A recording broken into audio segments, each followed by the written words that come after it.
Monster art for good art. Okay, bye. Yes. The fourth installment in a franchise is always everybody's favorite. Who can forget the fourth Harry Potter, the fourth Fast and the Furious, the fourth Halo, Shrek Forever After? These are all gems. Wait, what? No? Most people don't, they're forgettable?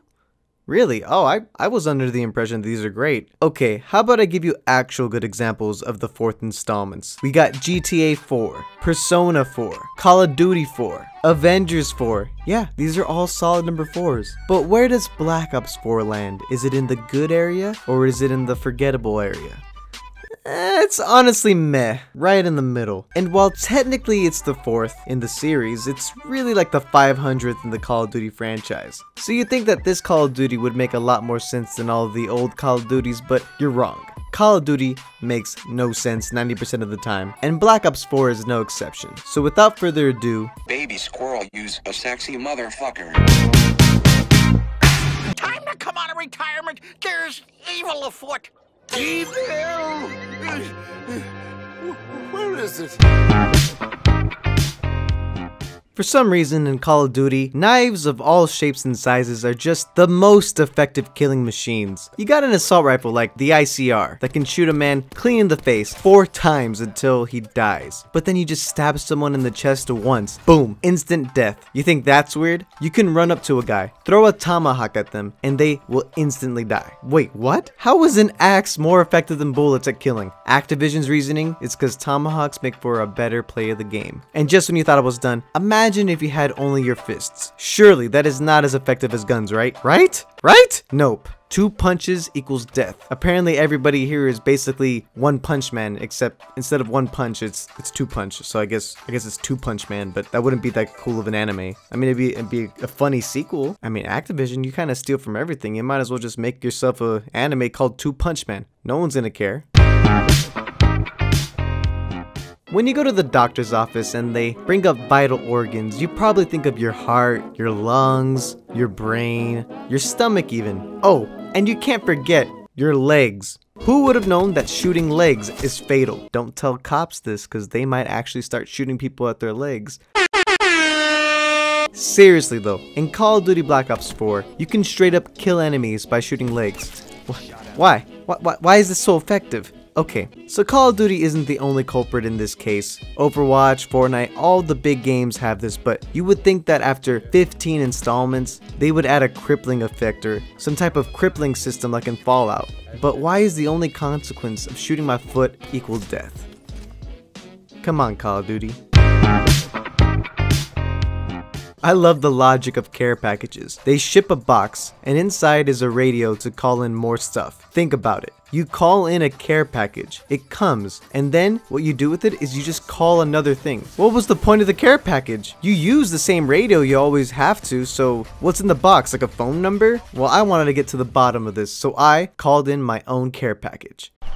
Hey, what's up guys, it's your boy Macro Boy. I just called in a Call of Duty care package. It should be coming in 30 seconds, and let's see how it goes.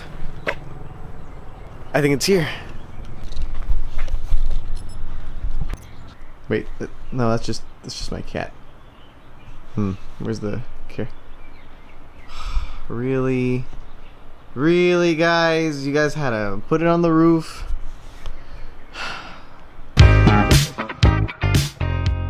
In Call of Duty, you can flashbang people, which brings this blinding light into someone's eyes. And you would think that professionals would, you know, after being flashbanged, immediately go into a proning position or somewhere safe, but no. Instead, these professional military experts put a hand over their face. Yeah, it's pretty stupid. What's even funnier is sometimes you can have dual-wielding Uzis, and if you get flashbanged, where does the other weapon go? I don't know. You still, instead of just keeping both weapons in hand, you actually cover your face with your other hand, and then mysteriously your weapon comes back. That is kind of hilarious. But in general, the fact that the flashbang is so overpowered now because now for some reason these military people have to cover their eyes and stuff, that's pretty stupid. You can't crouch, you can't prone. I could do that. If I was flashbanged, I could go to the floor. That'd be my first instinct, is to just drop to the floor.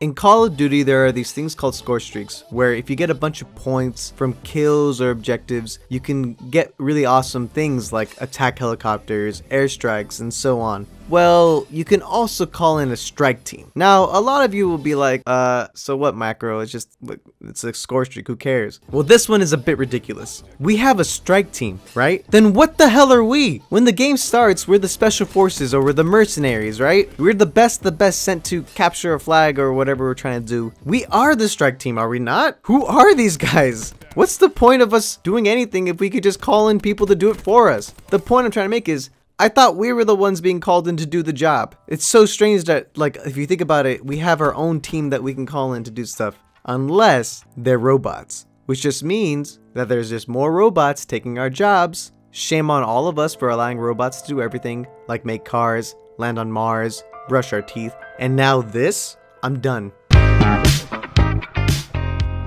Okay, after 40,000 Call of Duty installments, you would think that Activision or someone would put effort into map designs and spawning mechanics, cause this happens way too often. Double Kevin's damage almost. Pleasure watching you work, crew. Yeah, I do. Spawn kill time. Easy win. Oh look, there's my flashlight. Go to your base and just kill everyone. Look at Kevin popping off.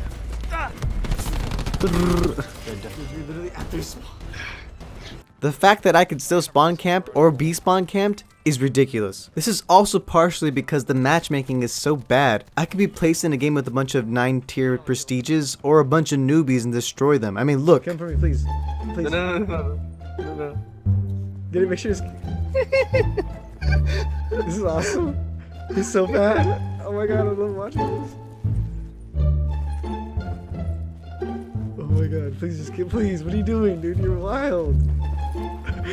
Please kill him, just kill him, please. Oh no. Fuck. No. Oh my god, he's so bad. He's so bad.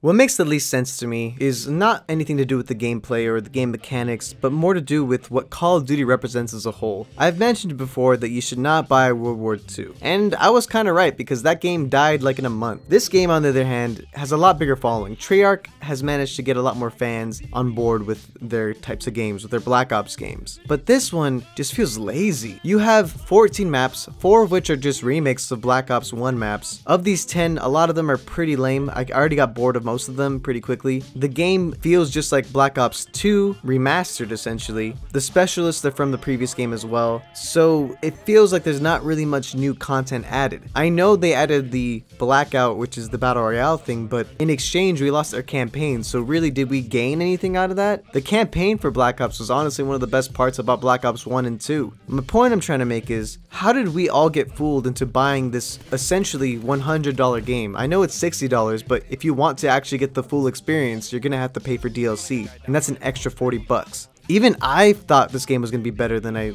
anticipated because I bought it. I bought it with open arms. I was so excited. Little did I know it was just another Call of Duty rehash. There was almost no creativity added to this game. I'm hoping that in the future of this game, that when they add DLC, they give us all of the old maps that they're adding for free, because I'm not gonna pay for Nuketown. I'm not gonna pay for Hijacked. I'm not gonna pay for Raid. These are all maps that I paid for already in Black Ops 2 or in Black Ops 1. I'm not gonna pay for it again here. All the DLC that I pay for should be brand new content, and all of the old content that gets rehashed should be free. That's just my 2 cents. And in the future, I really hope that they try their best to give us a full $60 game, because this game to me honestly feels like a $30 game. Eventually, we'll get tired of the same formula and move on. I know a lot of Call of Duty fanboys, they probably will always buy Call of Duty no matter what. I mean, they bought Call of Duty through thick and thin. They bought World War II, they bought Infinity War, they, you know, all the crap that was honestly not that great. But I think at a certain point, we should be expecting more from our creators because we want to get more out of our games. I mean, look at a game like Fortnite. It's free, it gets constant updates, you don't have to pay for a damn thing, and it feels like a full-fledged game. That game feels like a $60 game. But you know me, I just rant about gameplay crap and say that games don't make any sense. But with that being said, leave down in the comments down below what you think also makes no sense in Call of Duty in general if you want. Should I make a part 2? Should I just give up on life? Follow me on my socials. I'll catch you dinguses later. I'm out.